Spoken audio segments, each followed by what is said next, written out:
мына Ош шаары, Бишкек шаары өзүнүн мүмкүнчүлүгү бар деп атасыңар да, бирок Ош шаарындагы мектептерди барып силер көрдүңөрбү? Бүгүнкү күндө кандай акыбалда Ош шаардын мектептери? Мына башталган мектептер көпчүлүгү бүтпөй турат. Мына бүгүнкү күнгө чейин.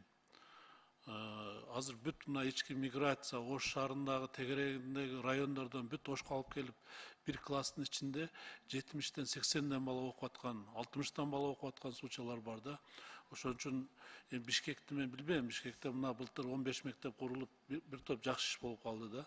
Ош шаарына дагы кайта ошол мектептерге кошумча кылып кошпойсуңарбы? Сиз замминистрсиз да? Ооба. Ош шаарына барсаңар, мына билим берүү министринен өзүңөр баш болуп, Минфинден барып алып, кыдырып мектептердин ичине кирип көргүлөчү. Анан келип туруп ушул жетекчилерге мына туура маалыматты берсеңер, анан бардыгын Ош шаарынын бюджетин өзүн таштап койдуңар, азыр бир жагын тартса экинчи жагына жетпей атат. Мына кечээ соцсетте чыгып атат, башталган мектептер бүтпөй атат деп, кошумча мектептер керек болуп атат деп айтып атышат. Мына биз чоң комитет, ошо бюджеттин комитет былтыр барганбыз, чечим кабыл алганбыз, ошо чечимдер көпчүлүгү аткарылбай атат. Чоң биздин фракциянын отуруму болду Ош шаарында, ошо мектептер боюнча.